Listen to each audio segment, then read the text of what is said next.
गुरु प्यारी साध संगत जियो, आप जी समूह साध संगत को प्यार भरी राधा स्वामी जी। साध संगत जियो, आज का हमारा सत्संग का प्रसंग सैयद बाबा बुल्ले शाह जी के कलाम से हो रहा है। आप जी ने बड़ा ही खोल खोल के हमें समझाया है और बहुत ही खास हिदायतें दी हैं। आज के जो इस कलाम का सत्संग है वो आप जी समूह साध संगत से मैं बेनती करूंगा कि इस सत्संग को बीच में छोड़कर ना जाएं, पूरा सत्संग सुनकर जाएं। और एक बेनती और करूंगा कि चैनल को सब्सक्राइब करके ऑल नोटिफिकेशन बेल ज़रूर दबा दीजिएगा। और हमारे इसी चैनल के ऊपर बहुत प्यारी प्यारी साखियाँ भी हैं, उन्हें भी आप ज़रूर सुनिएगा। सत्संग सैयद बाबा बुल्ले शाह जी के कलाम से शुरू हो रहा है। कैसी तौबा है ए तौबा ना कर यार। यह कलाम साईं बाबा बुल्ले शाह जी का है, जो उच्च कोटि के विद्वान और कामिल दरवेश थे। इसमें उन्होंने तौबा यानी पश्चाताप के विषय पर प्रकाश डाला है। सभी संत महात्मा कामिल दरवेश और गुरु साहिबान यही समझाते आए कि उस अल्लाह को जो सबसे ऊंचा और सबसे पवित्र है, जो कुल मालिक है, उसे हृदय में बसाने के लिए पवित्र होना आवश्यक है। जैसा कि गुरु नानक साहिब के वचन है, सुच होवे ता सच पाइए। हृदय का पवित्र होना बहुत ज्यादा जरूरी है। तभी उस मालिक की सच्ची भक्ति, सच्चे शब्द की कमाई, सच्चे नाम की कमाई, कलाम में इलाही बांगे आसमानी को सुनना या इसमें आज़म का अभ्यास करना संभव है। इस सच्ची भक्ति के लिए भी मन का निर्मल होना बहुत ही आवश्यक है। गुरु अमरदास जी की वाणी है, मन मैले भगत ना होवई, नाम ना पाया जाए। ये मन किन चीजों से मैला है? ये मन के विकारों के अधीन किए गए पाप कर्मों की मैल से मैला है। जब इंसान कोई पाप कर्म करता है तो वह तौबा तौबा कर लेता है। तौबा तौबा। साईं बाबा बुल्ले शाह जी हमारी इस तौबा के बारे में हमें जागरूक करने के लिए बड़े ही अच्छे तरीके से झंझोड़कर उपदेश दे रहे हैं, ताकि हम आत्मनिरीक्षण कर सकें, अपने अंदर झांक सकें कि हमारे पाप कर्मों और गुनाहों की अवस्था क्या है, वे किस कदर नीच कर्म बन जाते हैं, और तब समझ आती है कि तौबा का मकसद क्या है। इंसान जो कर्म करता है वह मुंह से वचन बोलकर, मन की सोच से या शरीर के द्वारा करता है। ऐसे कर्म जो इंसान को उस कुल मालिक की बनाई हुई जीव रचना में किसी भी जीव के दुख और कष्ट का कारण बनते हैं, वे गुनाह हैं। इसी तरीके से कोई भी ऐसा कर्म जो हमें उस मालिक से दूर ले जाता है, वह भी गुनाह माना जाता है, वह भी पाप कर्म ही माना जाता है। अब तौबा क्या है? किसी भी किए गए गुनाह के प्रति ये एहसास होना कि मैंने ये ठीक नहीं किया, अफसोस होना कि मुझे ये नहीं करना चाहिए था, उसके प्रति हृदय में पश्चाताप होना और शर्मसार होना। और इस पश्चाताप और शर्मसार अवस्था में उस कुल मालिक बख्शनहार के आगे गुनाहों को बख्शे जाने के लिए विनती करना, और साथ में ही आगे से दृढ़ संकल्प करना, पक्का इरादा करना कि यह गुनाह दोबारा नहीं किया जाएगा। ये तौबा है। तौबा का मकसद क्या है? आत्मिक उद्धार, आत्मा का कल्याण। आत्मा के बारे में साईं जी फरमाते हैं कि ये अरु मिन अब्बे अमरी, ये उस कुल मालिक परमात्मा की अंश है। आप समझाते हैं, सुखदा रूप अखंड चेतन है तू, बुल्ले शाह पुकार दे वेद सारे। प्यारी आत्मा, तू तो उस कुल मालिक की अजर अमर अंश है, उस अनंत स्वरूप परमात्मा के साथ रहने वाली सुख का रूप है। इस बात की पुष्टि तो सारे वेद शास्त्र भी करते हैं, इसलिए आगाह करते हैं, बुल्ला शाह संभाल तू आप ताई, तू ता अनंत दे में कहा लग सोवे। कहते हैं तू तो अनंत परमात्मा की अंश है, अपनी सुध ले, अपने आप को संभाल।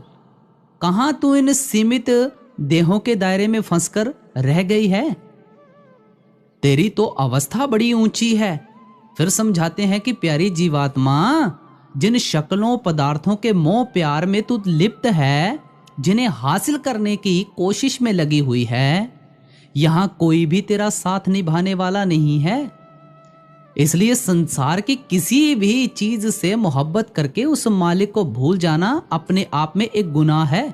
इसलिए तौबा का मकसद है अपने तन मन को निर्मल करके, उस आत्मा को पाक पवित्र करके उसकी निज अवस्था पर ले जाना, ताकि वह अनंत स्वरूप परमात्मा में समा जाए और सदा के लिए सुख की अधिकारी बन जाए। हम विचार करें, इंसान मुंह से तो कह देता है कि वह कुल मालिक परमात्मा सर्वव्यापक है, जर्रे जर्रे में है, वह सर्वशक्तिमान है, अल्लाहु अकबर है, सबसे ऊंचा है, सबसे पवित्र है, वह सबका परवरदिगार है, सबका निगवान है, वह हमारी रग रग में वाकिफ है, उसका इंसाफ भी अटल है। फिर भी देखो इंसान की हालत, गुनाह पर गुनाह किए जा रहा है, गुनाह पर गुनाह किए जा रहा है। इंसान गुनाह क्यों करता है? सबसे पहले तो इंसान के अंदर ये एक झूठा विश्वास है कि संसार की शक्लें और पदार्थ सच्चे हैं, सदैव रहने वाले हैं, और इनसे पैदा होने वाले मान महत्व और भोगों के सुख भी सच्चे और सदैव रहने वाले हैं। इसलिए इनको प्राप्त करने की हवस बसी हुई है। इस हवस में इंसान अपनी जिंदगी के सब असूल कुर्बान कर देता है और क्या क्या पाप कर्म नहीं करता जाता। दूसरा, उस कुल मालिक ने इंसान को कुछ करने की समर्थता बख्शी है और साथ में एक विवेक भी बख्शा है, ताकि सोच समझकर कदम उठाए। क्योंकि इस नगरी का सिद्धांत क्या है? जैसी करनी वैसी भरनी। पिम नगर रतारा है, साईं बुल्ले शाह जी के वचन हैं। पिम नगर रतारा है, यहां पर जो करेंगे उसका फल भोगना ही पड़ता है, अवश्य भोगना पड़ता है। पर इंसान इतना मोह में फैल चुका है कि ना तो उसे मालिक की मौजूदगी, उसके अस्तित्व में विश्वास रहता है, ना ही अपने किए गए कर्मों के हश्र का एहसास होता है। हम सोच लेते हैं, ए जग मिठा अगला किन डिठा, जो करना है ऐश कर लो, कौन देखने वाला है। इसलिए इंसान गुनाहों का पुतला बनकर रह जाता है। ये गुनाह करके एक तरफ इंसान अपने अहम को, अपनी हौमे को तो शायद खुश कर लेता है, पर साथ में इसको एहसास नहीं रहता कि ये जो गुनाह कर लिए हैं इनका हश्र कहाँ लेकर जाएगा। इसलिए समझाते हैं कि भाई, अटल सच्चाई तो ये है कि खुदा जानी जान है, मालिक जानी जान है, वह सब कुछ जानता है। वह हमारे सारे कर्मों की, गुनाहों की अगर सजा देनी शुरू कर दे तो पांचवी पातशाही फरमाते हैं, लेखे कते ना छूटिए खिन खिन भूलन हार। वह लेखा करना शुरू कर दे तो हम छूट नहीं सकते भाई। हमारे तो हर पल हर घड़ी गुनाह होते हैं, पर फिर भी अगर हम बहुत ही घटिया किस्म के गुनाहगार हैं तो वह कुल मालिक परमात्मा भी बहुत उच्च कोटि का बख्शनहार है। जैसा कि गुरु अर्जुन देव जी फरमाते हैं, असंख्य खते खिन बख्शनहारा, नानक साहिब सदा दयारा।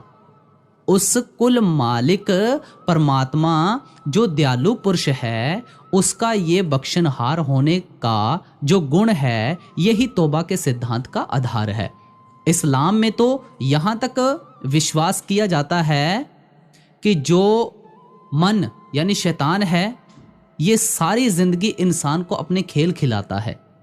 उसका प्रण है कि मौत तक इंसान को खेल खिलाता रहेगा, पर वह मालिक भी इतना बख्शनहार है कि वह आखिर सांस तक भी कोई सच्ची तौबा कर ले तो भी वह बख्शने के लिए तैयार है। पर इंसान की हालत क्या है? हम उस मालिक की जो अंश आत्मा हमारे अंदर है, जो अलरू मिन रब्बे अमरी है, जब हम गुनाह करते हैं तो वह सचेत जरूर करती है, पर हमारे ऊपर माया के मोह का इतना पर्दा पड़ चुका है कि हमें उसका एहसास ही नहीं होता। ना तो किसी गुनाह का एहसास होता है, ना उसका अफसोस होता है, ना उसके लिए शर्मसार होते हैं, ना उसके लिए दो हाथ जुड़ते हैं। उसकी बख्शिश के लिए अगर कभी विनती करते भी हैं, तौबा करते भी हैं, तो ऊपर ऊपर से कर देते हैं, झूठी करते हैं। जो प्रण करते हैं उस पर भी टिकते नहीं हैं। इसलिए आप फरमा रहे हैं कैसी तौबा है, इंसान ये किस तरीके की तौबा कर रहा है। एक और पहलू से विचार करें।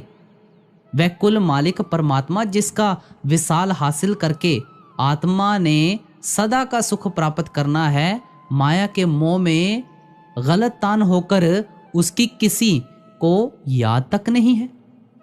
हम इतने गुनाहों में लिप्त हो गए हैं कि उस मालिक के मिलाप के लिए जो सद्गुण धारण करके मालिक की सच्ची भक्ति में लगना चाहिए था, उसका तो किसी को ख्याल तक नहीं है। तो क्या सोच लेते हैं कि ये मुंह से तौबा तौबा करते जाएंगे तो बख्शे जाएंगे। तो आप फरमा रहे हैं भाई कैसी तौबा है ये, तौबा ना कर यार। मेरे मित्र प्यारे, ऐसी ऊपर ऊपर की तौबा तेरे किसी काम की नहीं आनी। ना तेरा जीवन बदलना है, ना तेरा किरदार बदलना है, ना तेरा चरित्र बदलना है। ऐसी तौबा के बारे में आगे और खुल के समझा रहे हैं। मुंह तो तौबा दिलो ना करदा, इस तौबा थी तर्क ना फरदा, किस गफलत ने पायो पर्दा, फिर बख्शे क्यों गफार तौबा ना कर यार। साईं जी हमें फिर झिंझोड़ कर समझा रहे हैं कि भाई तू मुंह से तौबा तौबा करता जा रहा है, गुनाह करता है, तौबा तौबा बोल देता है, पर किए गए गुनाह का तुझे एहसास नहीं होता, तुझे अफसोस भी नहीं होता, तुझे किए गए गुनाह का पश्चाताप भी नहीं होता, तू शर्मसार भी नहीं होता, गुनाह पर गुनाह करता चला जाता है। फिर अगर तौबा कर भी लेता है, कस्में भी उठा लेता है, प्रण भी कर लेता है, वह भी झूठा। कहते हैं उसके ऊपर भी तो खड़ा नहीं रहता तू। तो कहते हैं भाई ये दिल से तौबा तो ना हुई, ये तो मुंह से ही तौबा तौबा हो गई। मुंहो तौबा दिलो ना करदा। बाबा फरीद साहिब जी फरमाते हैं जिन्नी कमी नाही गुण से कमड़े विसार, मत शर्मिंदा थी वही साईं दे दरबार। कहते हैं भाई जो तू कर्म करता है, अगर उन कर्मों से तेरे अंदर वह गुण नहीं उभरते जो उस कुल मालिक परमात्मा को पसंद है, तो वे काम छोड़ देने चाहिए, नहीं तो तेरे को उसके दरबार में शर्मिंदगी उठानी पड़ेगी। मालिक को कौन से गुण पसंद हैं? हर के गुण हर पावने। मालिक को वही गुण पसंद है जो उसे प्यारे लगते हैं। क्या है? प्रेम है, दया है, क्षमा है, सब्र संतोष है, मीठा बोल है, अपने आप का संयम है, शीलवंत होने का गुण है, सहनशीलता का गुण है। ये गुण उसको पसंद है। कहते हैं भाई ये तू मुंह से तौबा तौबा किए जा रहा है, पर तौबा जो तेरे को तर्क यानी जीवन जीने का मार्ग सिखाती है, उस पर तू चलने की कोशिश ही नहीं करता। जो तौबा है ये तो तेरे गुनाहों से मुक्त होकर उत्तम आचरण धारण करके, उच्च कोटि के परमार्थ के गुण धारण करके, दुनिया का मोह त्याग के, मालिक के साथ मेल मोहब्बत करके उसके मिलाप की तरफ कदम उठाने के लिए प्रेरित करती है। कहते हैं ये तो तू करता नहीं, इस तौबा थी तर्क ना फरदा। तो कहते हैं भाई किस गफलत ने पायो पर्दा। कहते हैं कौन सी ना समझी, कौन सी गफलत, कौन सा झूठा विश्वास, झूठी तसल्ली ने तेरे विवेक को ढक लिया है, जिसके कारण तू उस कुल मालिक परमात्मा की मौजूदगी या अस्तित्व को ही भूल चुका है, भूल गया है, उसके इंसाफ को ही भूल गया है। तुझे उस परमात्मा के प्रति ना प्यार है, ना डर है, अदब है, तू भूल ही गया है। कहते हैं अगर तू एक बार भी जो तौबा तेरे को तर्क सिखाती है, रास्ता दिखाती है, उस रास्ते पर चलना शुरू कर दे, तो तेरे अंदर मालिक का प्रेम जागृत हो जाएगा, तेरे अंदर मालिक का डर अदब पैदा होना शुरू हो जाएगा, तू उसके शरणागत हो जाएगा। फिर छोटे मोटे गुनाह के लिए भी कान को हाथ लगाकर तू सच्ची तौबा करेगा, तेरे मुंह से यही आवाज निकलेगी, असी खत्ते बहुत कमाम दे, अंत ना पारावार, हर कृपा करके बख्श ले हो, हम पापी वड गुनाहगार।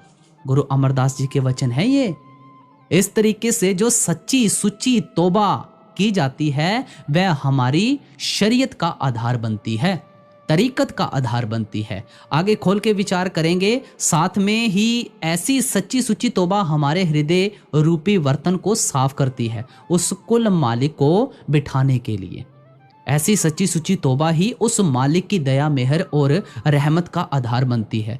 और कहते हैं ऐसी सुच्ची तौबा से ही हमारे अंदर परमार्थिक गुण उभरते हैं। आप समझा रहे हैं कि प्यारे इंसान, तू इस गफलत के दायरे से ऊपर उठ, ये गफलत के पर्दे को हटा, अपने विवेक को जागृत कर। जो रास्ता तौबा तेरे को दिखाती है उस रास्ते पर जीवन ढालने की कोशिश कर, गुनाहों को त्याग कर। जो गुनाह हो गए हैं उनके लिए मालिक की बख्शिश मांग, तौबा कर। क्राइस्ट का उपदेश यही था, repent the kingdom of God eight hand. तुम अपने किए गए गुनाहों का पश्चाताप करो, तौबा करो, परमात्मा कहीं दूर नहीं है। बुल्ले शाह जी के वचन है, बुल्ला शाह सा तो बख नहीं, बिन शाह दे दूजा कख नहीं, पर वेखण वाली आंख नहीं। वह देखने वाली आंख के ऊपर तो गफलत का पर्दा पड़ा हुआ है, माया के मोह का पर्दा पड़ा हुआ है। इसलिए जान जान दुख पे सहंदी है। इसलिए हम यहाँ पर दुख सहन कर रहे हैं। आपके समझाने का भाव है कि भाई तेरी अवस्था क्या है, तू विचार तो कर। मुंह से तौबा तौबा किए जा रहा है, इस तौबा का तेरे ऊपर कोई असर नहीं पड़ता। तू ना गुनाहों को छोड़ता है, ना तौबा जो जीवन जीने का रास्ता दिखाती है उस रास्ते पर चलता है। गफलत की नींद में सोया हुआ, माया के मोह में पड़कर उस मालिक को ही भूल चुका है। उसके इंसाफ का तेरे को डर नहीं है। मुंह से तौबा तौबा किए जा रहा है, इस तौबा से तो तेरे को कोई फर्क नहीं पड़ जाना। इसलिए ये तौबा ना कर यार, इस तौबा का कोई लाभ नहीं। सावा देके लए सवाए, ढेड़े उत्ते बाजी लाए, मुसलमानी कित्थों पाई, जिसदा ए किरदार। ए तौबा ना कर यार, ए तौबा ना कर यार। ये अगली पंक्ति है। आप पीछे समझा के आए हैं कि सच्ची तौबा का मकसद क्या है, कि इंसान इंसानियत के गुण धारण करे, अपने अंदर परमार्थी गुण धारण करे, नेक पाक जिंदगी जिए, उच्च कोटि का रहन सहन बनाए। पर आप हमारी अवस्था देखकर फरमाते हैं कि भाई तेरी हालत क्या है, सावे देके लय सवाए। कहते हैं अगर तू किसी की मदद करने के लिए 100 रुपया देता है तो तेरी अंदर यही मंशा रहती है कि 125 वसूल कर लिया जाए। खास तौर पर इस्लाम के अंदर किसी गरीब की, मजदूर की मदद करके उससे उस मदद के रुपए पैसे के एवज में ब्याज लेना गुनाह माना गया है। आप कहते हैं ब्याज को तो छोड़, तू तो उसकी मजबूरी को भूल गया। तेरे अंदर कोई दया भाव नहीं रहा, तेरे अंदर कोई इंसानियत भी नहीं रही। तू तो कोशिश करता है कि 125 वसूल किया जाए। किसी तरीके से तू अपने ही लोभ लालच में पड़कर अपना ही लाभ सोचता है। कहते हैं तब भी इतने में भी तेरे को सब्र संतोष नहीं आता। ढेडे उत्ते बाजी लाए, फिर भी कोशिश करता है कोई ऐसी स्कीम बना लूं कि 100 125 क्या इससे 150 ही वसूल कर लूं। कहते हैं भाई तेरा जो धर्म है वह हक हलाल की कमाई का उपदेश करता है। एक धर्म नहीं, सारे ही धर्म यही सिखाते हैं कि हक हलाल की कमाई करो। सारे ही धर्म यही सिखाते हैं कि मजबूर इंसान की मजबूरी का फायदा नहीं उठाना चाहिए, हृदय में दया भाव रखना चाहिए, इंसानियत का गुण धारण करना चाहिए। कहते हैं भाई ये सारी बातें तो तू भूल गया है। ये मुसलमानी कित्थों पाई जिसका एक किरदार। मुसलमानी कित्थों पाई, मुसलमानी कित्थों पाई से भाव है कि ये नेक पाक जिंदगी बिताने का गुण तूने कहां से सीखा है, ये हुनर कहां से सीखा है, जिसका ये किरदार है कि तू दूसरे मजबूर इंसान की मजबूरी को ही नहीं समझता, उसकी मजबूरी का नाजायज फायदा उठाता है। दया धर्म तो तू भूल ही चुका है। आम संत महात्मा समझाते हैं कि यह प्रेम से पैदा हुआ दया का जो गुण है, ये धर्म का आधार है। गुरु नानक साहिब के वचन है, धौल धर्म दया का पूत। कहते हैं सच्चा पवित्र धर्म जो है वह दया से ही पैदा होता है। गोस्वामी जी ने वचन फरमा दिए, फरमाते हैं दया धर्म का मूल है, पाप मूल अभिमान, तुलसी दया न छोड़िए जब लग कट में प्राण। देखो कितना बड़ा वचन फरमाया। आप समझा रहे हैं कि भाई ये जो तौबा है ये तो एक नेक पाक जिंदगी जीने का दृढ़ संकल्प होता है। अपने अंदर दया भाव धारण करने, विनम्रता धारण करके अच्छा जीवन जीने का एक प्रण लिया जाता है।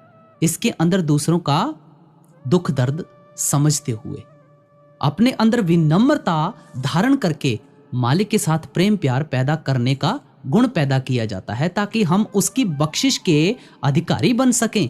इस तरीके से जो क्रूर अवस्था में मन को लाकर दूसरों की मजबूरी का नाजायज फायदा उठाना और मुंह से तौबा तौबा करते जाना, ये तो परमात्मा की दया का दरवाजा खटखटाना नहीं हो सकता। इसलिए ये तौबा ना कर यार।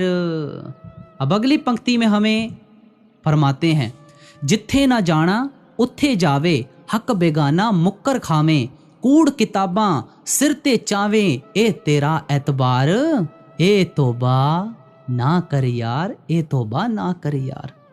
अब इंसान की गिरती हुई नैतिकता का, गिरते हुए मोरल वैल्यूज का, गिरते हुए चरित्र की तरफ आप इशारा करते हुए फरमा रहे हैं कि भाई जिथे ना जाना उथे जावें। जिन जगहों पर जाना तेरे लिए वर्जित है, तू अपने विषय विकारों के अधीन, मन की कमजोरियों के अधीन होकर उन्हीं जगहों पर चक्कर लगाता है, उन्हीं जगहों में बार बार जाता है। जिन चीजों को देखना तेरे लिए मना है, जिन चीजों को सुनना तेरे लिए मना है, तू इतना अपने मन के अधीन, विषय विकारों के अधीन हो चुका है कि तू उन्हीं चीजों को देखता है, उन्हीं चीजों को सुनता है। कहते हैं ये तेरी मोरलिटी है, ये तेरा आचरण है, यही तेरा चरित्र है। कहते हैं भूल गया कि जैसी संगत वैसी रंगत। इन जगहों पर जाएगा तो क्या बनेगा? तेरे अंदर जो अवगुण है वह तो तेरी आत्मिक और मानसिक तबाही का कारण बन जाने हैं। इंसान की हालत क्या है? इन चीजों से बचना तो दूर, जो लोग इन चीजों में लिप्त हैं उनके साथ हम दोस्ती कर लेते हैं, भूल जाते हैं कि इसका हश्र क्या है। ये हमारी आत्मा का जो हमने जीवन में आकर उद्धार करना था, उद्धार तो क्या करना है, उसकी तबाही का नमूना बन के रह जाते हैं। फिर फरमाते हैं हक बेगाना मुक्कर खावे, हमारी ईमानदारी की तरफ आते हैं। कहते हैं तू अपना हक तो क्या, तू दूसरों का हक मारने की कोशिश करता है। आमतौर पर छोटी मोटी चीजों का तो दूसरों का हक मारते हैं। 3 तरीके के मोटे मोटे हक हैं जो बहुत उच्च कोटि का गुनाह माना गया है। जर, जोरू और जमीन। किसी की धन दौलत को छीन लेना, हक मार लेना, किसी की धर्म पत्नी के साथ नाजायज संबंध बनाने की कोशिश करना, या किसी की जो जमीन है, जायदाद है, उससे उसको वंचित कर देना। कहते हैं इसके अलावा तेरा क्या किरदार है? अगर तूने किसी को 4 पैसे देने हैं, उसका हक है तेरे से पैसे लेने का, उसके लिए तू मुकर जाता है। तूने अगर किसी से 4 पैसे लेने हैं, तेरे अंदर दया भाव नहीं है, उसके गले में अंगूठा देकर पैसे वसूल करने की कोशिश करता है। हक बेगाना मुक्कर खावे। सोचो किस कदर खोल खोल कर समझा रहे हैं। कहते हैं फिर इसके ऊपर तेरी क्या हालत है? कूड़ किताबा सिर ते चावे, तेरी धर्म पुस्तकें हैं, मुंह से कहने को तू कह देता है। मेरे अंदर इनका बड़ा मान सत्कार है, बड़ा मान सत्कार। तू इनकी बड़ी इज्जत करता है, माथा भी टेकता है, नाक भी रगड़ता है, पर उनके उपदेश पर चलना तो बड़ी दूर की बात है। इन किताबों को तूने अपने झूठ और फरेब का जो तेरा कर्तव्य है उसकी ढाल में बनाकर जीता है। किताब के ऊपर हाथ रखकर, धर्म पुस्तकों की कसम उठाकर झूठी कस्में खा लेना, झूठे वादे कर लेना, कहते हैं यही तेरा एतबार है, यही है तेरा धर्म पुस्तकों के ऊपर विश्वास, यही है तेरे दिल के अंदर इन चीजों की रिस्पेक्ट। तू भूल गया कि तौबा तू झूठी कर रहा है। झूठी तौबा करके तू सारी दुनिया को धोखा दे सकता है, तू अपने आप को धोखा दे सकता है, पर वह कुल मालिक परमात्मा जो जानी जान है उसको धोखा नहीं दे सकता। भाई इसलिए ये तौबा ना कर यार, ना कर। अब अगली पंक्तियों में फरमाते हैं, जालिम जुल्म नहीं डर दे, अपने कीते आपे भर दे, ना ही खौफ खुदा दा कर दे, इत्थे उथे रहन ख्वार, ए तौबा ना कर यार, ए तौबा ना कर यार। ये मनरूपी शैतान जब अपने खेल खिलाने शुरू करता है तो इसके सारे ही विकार कार्यशील हो जाते हैं। काम, क्रोध, लोभ, मोह, अहंकार, ईर्ष्या, नफरत, ये सारे अवगुण जो हैं बड़ी घटिया किस्म के रूप धारण करते हैं। उस अवस्था के अंदर इंसान का ईमान और धर्म तो सब कुछ कुर्बान हो जाता है। इंसान क्या क्या जुल्म नहीं करता। इंसान की अवस्था ऐसी हो जाती है एक खूंखार जानवर से भी खराब।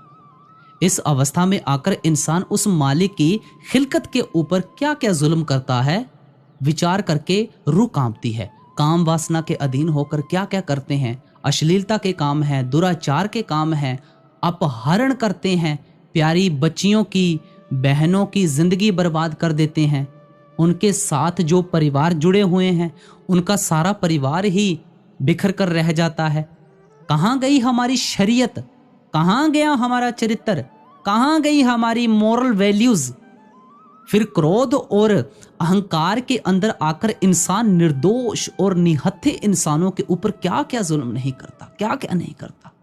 अनेक तरह की ये जो आतंकवादी आदि हैं ये सब क्रोध और अहंकार का ही तो हिस्सा हैं। और साथ में कौम की कौम, मजहब के मजहब तबाह करके बैठ जाते हैं। कहाँ गया संतोष और सब्र, कहाँ गया मालिक की रजा में रहना। और इसके साथ लोभ के अंदर आकर इंसान क्या क्या नहीं करता। लूट मार, चोरी डकैती, दूसरों का हक मारना, धोखा देना, ये सब लोभ के अंदर ही तो करते हैं। हमारा सब्र संतोष खत्म हो जाता है। मोह के अंदर आकर अपनों को तो प्यार करते हैं, दूसरों से नफरत करेंगे, ईर्ष्या करेंगे। इस नफरत और ईर्ष्या के अंदर क्या क्या गुनाह इंसान नहीं करता। क्या मालिक के नजदीक जाना है? मालिक का प्यार तो बड़ी दूर की बात रह जाती है।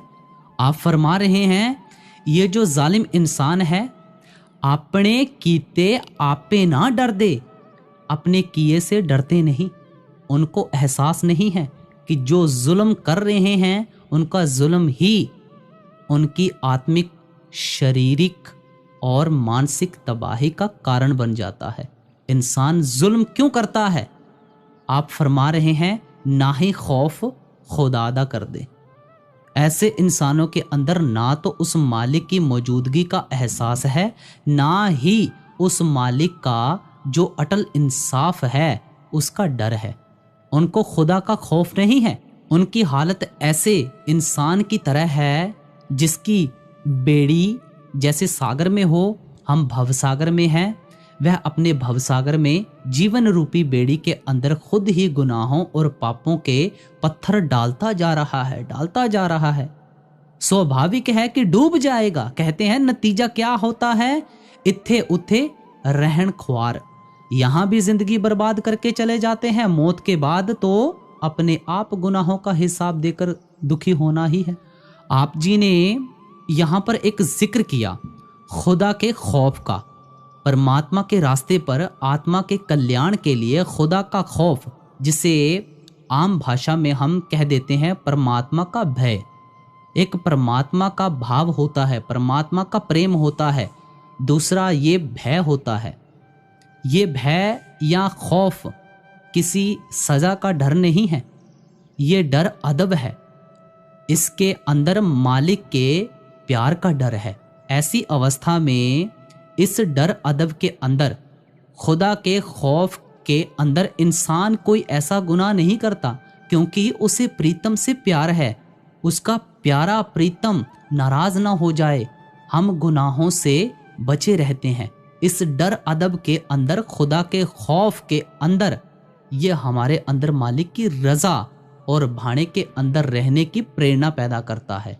इस डर अदब के अंदर जीवन का जो भी हालात आता है, हम शुक्र करके, मालिक की रहमत समझ के, स्वीकार करके चलना शुरू कर देते हैं। शुक्र करके जो जिंदगी के अंदर सब्र, संतोष, मालिक की रजा में रहना हमारे जीवन का आधार बन जाता है, स्वाभाविक तौर पर ही हम अनेक तरह के गुनाहों से बच जाते हैं। पर जिनको खुदा का डर नहीं है, उनको आप चेतावनी अगली कड़ी में दे रहे हैं। 100 दिन जीवें, एक दिन मरसें, उस दिन खौफ खुदादा करसें। इस तौबा थी तौबा करसें, ए तौबा किस दरकार, ए तौबा ना कर यार, ए तौबा ना कर यार। साईं बुल्ले शाह जी हमें फिर झिझोड़ कर कहते हैं कि ए इंसान, तू इस मन रूपी शैतान के चंगुल में चढ़ के, इसके साथ जुड़ के माया के मोह के अंदर इतना गलतान हो गया है। ना तो तुझे उस परमात्मा का डर रहा, ना तुझे उस परमात्मा के अस्तित्व का विश्वास है। तू सोच के बैठ गया है कि सारी जिंदगी तूने जीते रहना है। तेरे को तो जीवन की जो अटल सच्चाई है, मौत है, वह भी तू भूल चुका है कि तू समझ लेता है कि ये मौत शायद दुनिया के लिए है, मेरे ऊपर नहीं आनी। आप एक और जगह आगाह करते हुए वचन फरमाते हैं, भाई कित्थे है सुल्तान सिकंदर, मौत ना छड्डे पीर पैगंबर, सब छड़ गए आडंबर, इत्थे कोई ना पाएदार। बड़े बड़े इतने महाराजा हुए, पीर पैगंबर हुए, मौत का सामना तो सबको ही करना पड़ता है। जीवन की अटल सच्चाई ही मौत है। कहते हैं तू मौत से भी नहीं डरता है, भूल गया 100 दिन जीवें एक दिन मरसें। कभी तो मौत आनी है, उस दिन खौफ खुदादा करसें। जब मौत की शय के ऊपर लेटा होगा, यमदूत सामने आकर खड़े हो जाएंगे। तेरे गुनाहों की रील जब तेरे सामने चलनी शुरू होगी, तेरी रूह ने थर थर कांपना शुरू कर देना है। उस वक़्त तू खुदा से डरेगा।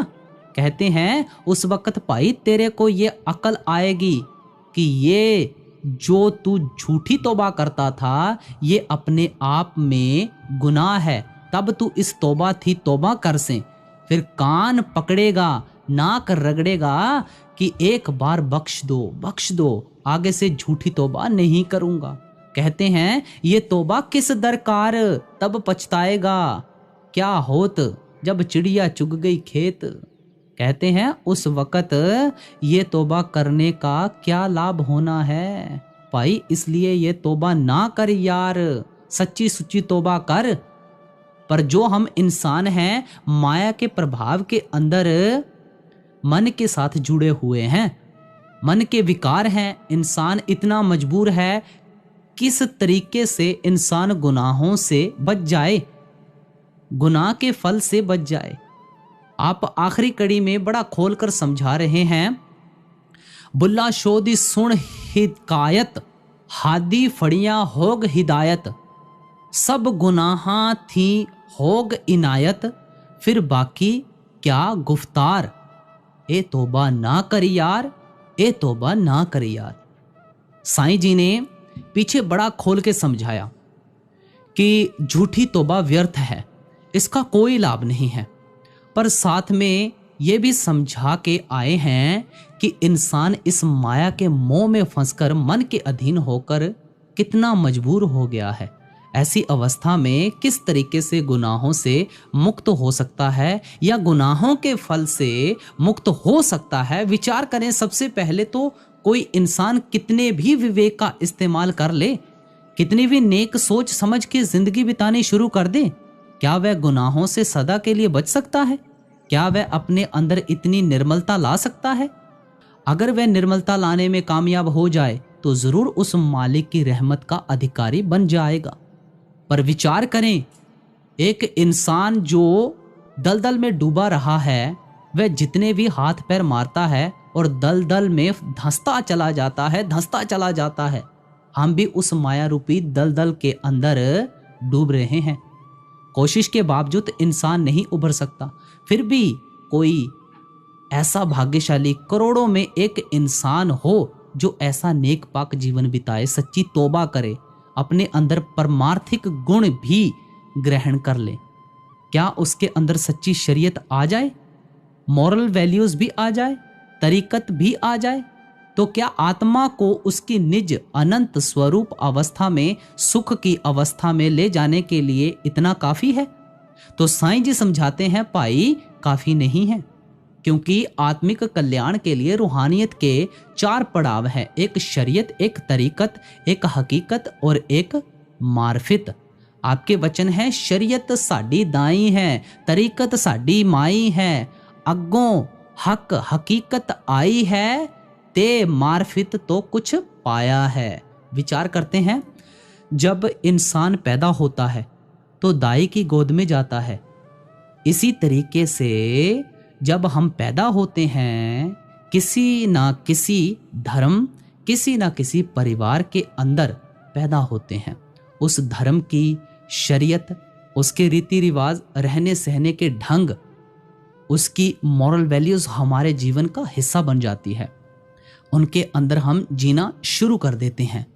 फिर जब बच्चा बड़ा होता है, माँ के हवाले हो जाता है, तब हम भी जब बचपन से ऊपर उठते हैं, हम भी जीवन चलाने के सिद्धांत सीखते हैं, अपने अंदर मोरल वैल्यूज पैदा करते हैं, अच्छा चरित्र बनाते हैं, और साथ साथ में अगर हमारे अंदर मालिक के प्रति प्यार पैदा हो जाए, लगन पैदा हो जाए, तो किसी मुर्शिद के उपदेश पर चलकर कुछ करने की कोशिश करते हैं, ताकि अपने अनुभव के आधार पर उस मालिक के साथ रिश्ता जोड़ सकें।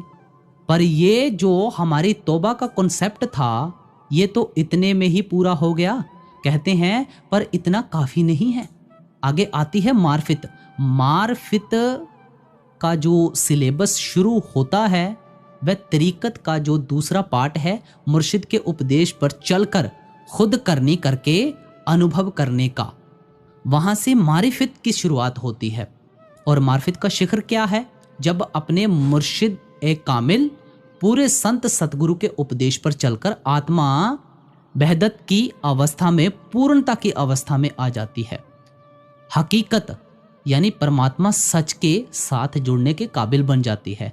तो ये पूरा सिलेबस जो है, ये मार्फित के जरिए होता है। इसलिए सारे ही जो रूहानियत का मार्ग है, इसको राहे मार्फित कहते हैं, केयर ऑफ संत सतगुरु कहते हैं। जब कोई भाग्यशाली जीवात्मा राहे मार्फियत पर चलती है, अंतर के अभ्यास से उस अवस्था में आ जाती है। आगे खोल के विचार करेंगे, वह सच्चे मालिक के साथ जुड़कर उसके साथ पूर्णता की अवस्था में, मिलाप की अवस्था में आ जाती है, हकीकत में समा जाने के योग्य बन जाती है, आत्मा सच्चे सुख की अधिकारी बन जाती है। इस सारे ही कॉन्सेप्ट को सामने रखते हुए आप वचन फरमा रहे हैं, बुल्ला शोदी सुन हिकायत। कहते हैं, भाई मेरी बात सुनो, मेरे वचन सुनो, मेरा उपदेश सुनो, इसको पल्ले में बांधो। आप अपनी अकल, पुरुषार्थ और हिम्मत के जरिए अपने अंदर ना तो पवित्रता ला सकते हो, ना आत्मा मालिक के साथ मिलाप कर सकती है। क्यों? क्योंकि इसके अंदर जो चीज काम करती है, वह उस कुल मालिक की रहमत और दया मेहर काम करती है। और जब दया मेहर काम करती है तो बाबा फरीद साहब जी के वचन हैं, कर कृपा प्रभ साध संग मेली। वह मालिक दया करके किसी पूर्ण संत सतगुरु, रहबर, मुर्शिदे कामिल, या जिसको कह रहे हैं यहाँ पर मार्गदर्शक उसकी शरण बख्श देती है, उसका मिलाप बख्श देती है। उससे क्या होता है? हादी फड़ियां होग हिदायत। ऐसे मार्गदर्शक का पल्ला पकड़ के उसकी शरण में जाकर जब हम नमन होते हैं, वह दया करके हिदायत करता है, वह परमार्थ का पूरा भेद समझाता है, जीवन को किन सिद्धांतों पर चलाना है ताकि हम गुनाहों से बचे रहें, गुनाह कर्म ना करें, वह सिद्धांत समझाता है। फिर उनके साथ साथ मालिक की सच्ची भक्ति, कलाम की कमाई, इसमें आज़म का अभ्यास, सच्चे शब्द और सच्चे नाम की कमाई कैसे करनी है कि आत्मा का उद्धार हो जाए। ये पूरे का पूरा भेद वह हादी मार्गदर्शक या पूर्ण संत सतगुरु समझाते हैं, क्योंकि ऐसे मालिक के प्यारे खुद शरीयतों के दायरे से ऊपर उठकर तरीकत को अपनाते हैं, राह मार्फियत पर चलते हैं और हकीकत को पाकर मालिक के साथ अभेद हो चुके होते हैं। इसलिए साईं जी ने फरमा दिया, जे कोई उसनू लभना चाहे बांझ वसीले लभ्या ना जाए। जो कोई मालिक को अनुभव करना चाहता है, वसीला चाहिए। वसीला क्या है? संत सतगुरु है। इसलिए आप फरमाते हैं अपने अनुभव के आधार पर, शाह इनायत भेद बताएं ता खुल्लन सब असरार। कहते हैं शाह इनायत उनके गुरु थे। कहते हैं पूरा गुरु जब भेद बता दे आत्मा और परमात्मा के बीच में जो वज्र कपाट है वह खुल जाते हैं। आत्मा परमात्मा को मिलने के काबिल बन जाती है। एक पहलू से देखें, जब किसी हादी से हम हिदायत लेते हैं, मुर्शिद से उपदेश लेते हैं, उस पर चलते हैं, हमारे जीवन में इंकलाब आ जाता है, हमारा जीवन बदल जाता है। हम उनके उपदेशों पर चलकर कई तरह के पाप कर्मों से बच जाते हैं। उस वक़्त हमारे से कोई छोटी मोटी भूल भी हो जाती है, तब भी हम उस गुनाह की माफ़ी मांगते हैं। परमात्मा के प्रति हमारे अंदर प्रेम भाव उभरता है, उसके प्रति डर अदब उभरता है। इसके अंदर हम कोई भी ऐसी करनी नहीं करते, बल्कि हर हालात को मालिक की रहमत समझ के शुक्र राजीब रज़ा रहते हैं। अब जो तौबा है और भी सूक्ष्म रूप धारण करती है, अपनी तरफ देखें, तब हम जब सिमरन भजन में भी लगते हैं, उनमें कोई अनहोनी हो जाए, भूल चूक हो जाए, तब भी हमें लगता है ये गुनाह हो गया। फिर सच्ची तौबा करते हैं। साथ में ही जब सिमरन भजन में लगे हुए हैं, उस वक़्त दुनिया की याद, दुनिया के ख्याल हमें तंग करते हैं, तब हमें शर्मसार होना पड़ता है कि भाई मालिक की हाज़िरी में बैठे हुए हैं, याद दुनिया को कर रहे हैं। तब सच्ची तौबा हृदय से उठती है। जब ऐसा नेक पाक तौबा करके जीवन को बनाते हैं और हादी या मुर्शिद के उपदेश के अनुसार सिमरन भजन में लग के शब्द और नाम की कमाई में लगते हैं, तो दयालु पुरुष जो संत सतगुरु हैं, मुर्शिदे कामिल हैं, वह अंदर से मदद करते हैं। हमारी आत्मा उस कलामे इलाही बांगे आसमानी इसमें आज़म से जुड़ जाती है, सच्चे शब्द और नाम से जुड़ जाती है। ये वह ताकत है जो सूक्ष्म और चेतन है, मालिक की दया धार बन के आत्मा के निज धाम से आई है। ये सूक्ष्म और चेतन आत्मा को अपने साथ लेकर काल और कर्म के दायरे से ऊपर उठ जाती है। तो हमें भी चाहिए संत सतगुरु के उपदेश को, भाणे को माने और उनके राह के ऊपर चलें, उनके बताए उपदेश के ऊपर चलें। सभी को बाबा जी महाराज जी की तरफ से प्यार और आशीर्वाद। यहाँ पर आपको साखियाँ भी शो हो रही होंगी, बकौल आप ये साखियाँ भी सुन सकते हैं। सभी को राधा स्वामी जी।